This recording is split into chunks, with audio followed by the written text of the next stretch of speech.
Good morning, everyone. My name is Zhangkai Zhang from China. Now I'm a PhD student in Beihang University. Our paper is Presence Attestation, the missing link in dynamic chart bootstrapping. It is worked with Professor Xu Huading from Singapore Management University, Professor Jing T. Sudi from University of California, Vice Professor Zhou Junli from Beihang University, and research engineer Jinhua Cui. To begin with, I will introduce some backgrounds. Many modern popular processors include important hardware security feature in the form of SRTM or DRTM. SRTM is short for static root of chart for measurement, which comes from TPM and can be used to perform TPM-based integrity attestation. And the SRTM is launched during system bootstrap. So when the system is working, the human user knows SRTM is active. DRTM, dynamic root of chart for measurement, is invoked at the runtime. Inter-TXT and DSVM are standard DRTMs. Loosely, we consider ultrazone as a DRTM as well, since the software in ultrazone can be dynamically invoked and it has similar properties to Inter-TXT and AMD-SVM. Many security systems use DRTM to counter OS-level attacks. For DRTM, actually, the human user doesn't know it is active or not, because the DRTM is dynamically launched when the system is uncharted. Therefore, we have the following problem: the missing link between user and the DRTM in her device. The human user Alice knows her device supports a DRTM, but she doesn't know it is active or not. The reason is, firstly, the adversary who can compromise the OS may not launch the DRTM upon Alice's request. Secondly, adversary controls all interfaces of the device. So the basic challenge here is how can a human user determine whether an expected DRTM is currently active in her device. We propose announce presence attestation to deal with this problem. Presence attestation is to convince human user that DRTM is presently active on her device. It is not about whether user's device has DRTM, which is a static problem and can be known beforehand. We are interested in convincing Alice rather than another computer about the DRTM presence. Here are model and setting. Alice can physically control device DEV and normally use the DEV through an analog channel. For example, press a button or take a photo. The fully charted verifier and the DEV can communicate through network channel. Alice, DEV, and verifier are in Alice's local environment. The adversary on DEV is kernel privileged and can launch Cuckoo Attack. The Cuckoo Attack involves a separated environment, which is totally controlled by the adversary. In that environment, the adversary has another device with the same type of DRTM as Alice's device, which is denoted as a DV paren. Both DV and the DV paren are controlled by the adversary, and they can talk through LAN or the internet. The adversary is also analog capable, and he can set up analog devices such as a camera or display in his environment to achieve attack purpose. We assume no DRTM, including associated software, firmware, if any, can be compromised, and we also assume what hardware behaves as expected. In other words, adversary cannot alter its behavior. There are some Strawman solutions. For example, existing remote attestation via an authenticated channel between verifier and DEV, such as a directly cable link, is used to ensure a dedicated DRTM is communicating with the verifier.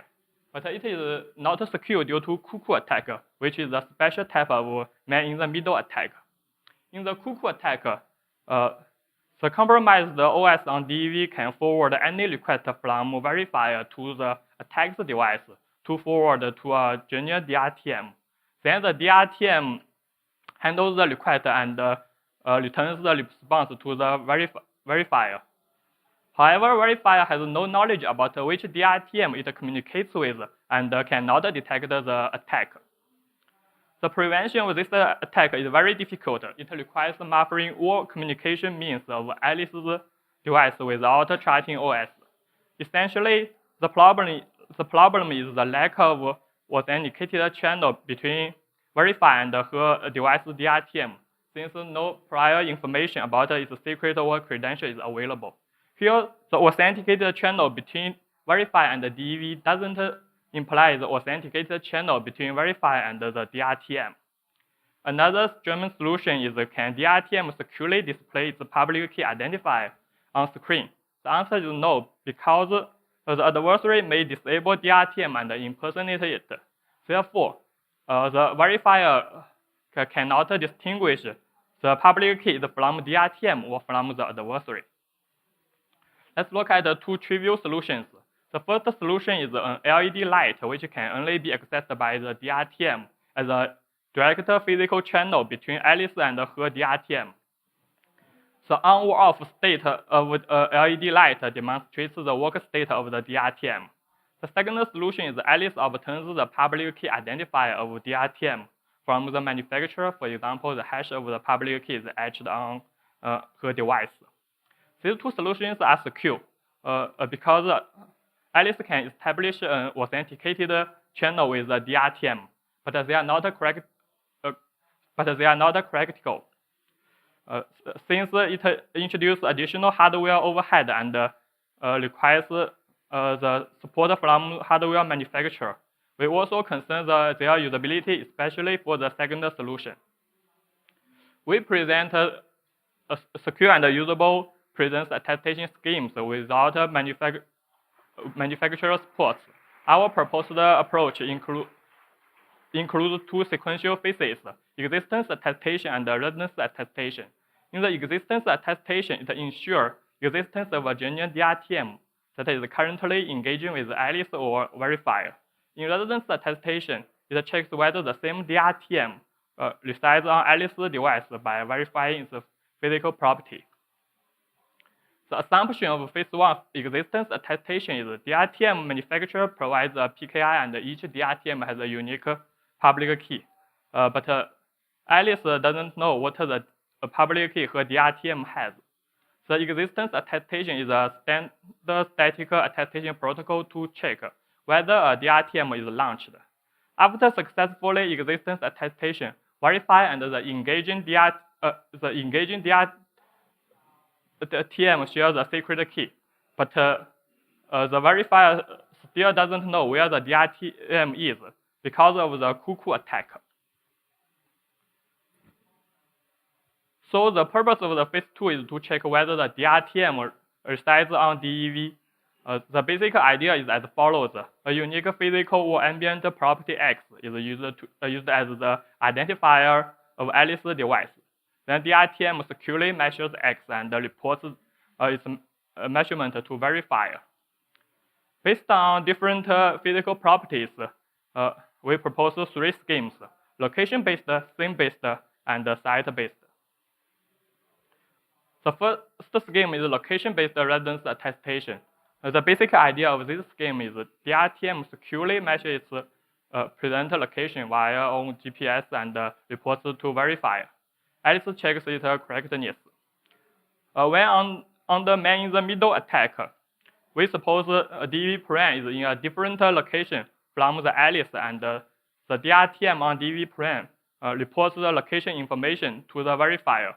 Then the verifier knows the information is not sent by Alice's device, so the attack fails. In this scheme, DRTM must read the genuine data from GPS, not the spoofed data generated by the software. The security of this scheme is moderate, since if the adversary is nearby, the DRTM on DV plane can report the same location as Alice to the verifier. The second scheme is scene-based residence attestation. The basic idea of this scheme is DRTM securely takes a photo of a random object chosen by Alice as a challenge and reports the result to the verifier. For example, Alice can choose a pencil box as a challenge, and DRTM on DEV takes the photo, which is hashed to report to the verifier. In this scheme, similarly, DRTM must read the image directly produced by the camera. And it has strong security against the malware-only cuckoo attack. In the malware-only cuckoo attack, with overwhelming property, the adversary doesn't have the same thing in his environment, and the DRTM on DV plane cannot report the legitimate response to the verifier. So the attack fails. But this scheme is insecure against the analog cuckoo attack. In analog cuckoo attack, the adversary can add another display in his environment. Then the compromised OS on DEV can forward the image of the object to the display. Then the object is displayed on the screen. So the DRTM on DV plane can take the photo of the object and forward to the verifier. Although the DRTM on DV is not active, the adversary can still produce the correct response. So the theme-based scheme is not secure due to such kind of attack. The third scheme is site-based residence attestation, which can defeat analog cuckoo attack. In this scheme, verifier and DEV communicate in a display-to-camera channel. We call it a D2C channel. That is a simplex line of sight channel between display as sender and the camera as a receiver. The D2C channel has an important physical property. That is, its transmission latency increases when under man-in-the-middle attack. The basic idea of this scheme is DRTM and the verifier runs a cryptographic challenge response protocol using two D2C channels. Then the verifier checks two things. One is the numeric correctness of the response. The purpose of this check is to ensure the DEV has a shared secret key generated in the phase 1 existence attestation, and the other is the time used for communication. The correctness of the time means there is no man-in-the-middle attack in residence attestation. In this slide, I will introduce the details of man-in-the-middle detection in D2C channel. The main reason is any man-in-the-middle attack on D2C channel incurs a measurable delay due to extra analog operations. Give a display and a camera in a D2C channel, the maximal latency tau can be calculated. For one round line of sight communication from the charted display on left side to the charted camera on right side. The delay can be estimated according to the display refresh rate and the camera FPS rate. But when on the man-in-the-middle attack, the minimal latency is significantly larger than the tau, because there are two rounds of a line of sight communications from charted display to the additional camera and the display, then to the charted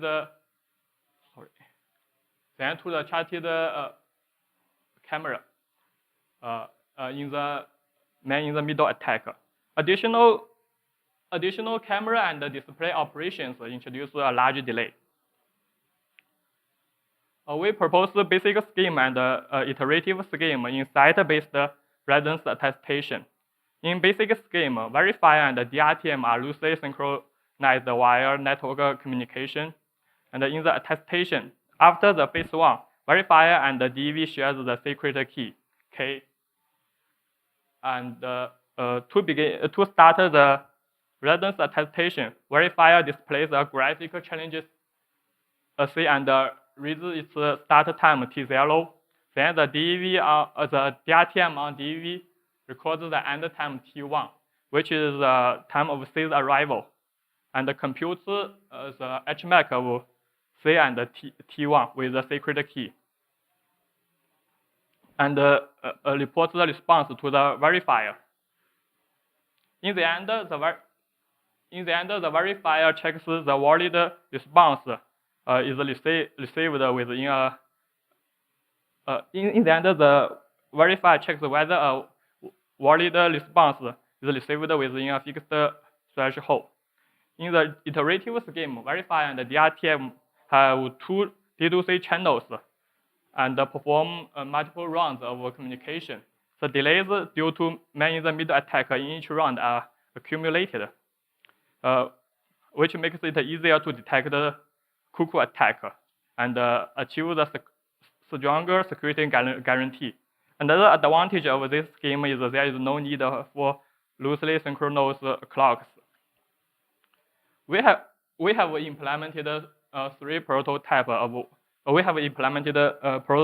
all the three schemes on Raspberry Pi development board and Toshiba laptop. Raspberry Pi acts DEV and Toshiba laptop is the verifier. The Raspberry Pi is equipped with the ARM Cortex-A7 CPU, which supports ARM Zhang and ARM virtualization. We use ARM Zhang as the DRTM and build a bare metal micro hypervisor as the extension of DRTM. At runtime, Zhang in secure world dynamically measures and launches the hypervisor in the normal world. Here, the main security challenge of implementing all these schemes is all data obtained by hypervisor must be generated by the hardware, not by any software. So hypervisor secure interaction with the peripheral devices such as GPS, camera, and display is the bedrock of presence attestation schemes. To face the security challenges, hypervisor must ensure the measurement integrity, which means the location data and image data are truly generated by the hardware. To achieve this purpose, hypervisor sets the relevant DMA buffer as read-only, so that no software can write to it. Hypervisor also needs to protect the report secrecy. In the iterative set-based scheme, the response displayed on screen cannot be read by any software. Otherwise, the attacker can bypass the D2C channel to save the time. So in our implementation, hypervisor directly writes the screen's frame buffer and the coordinates of OS access.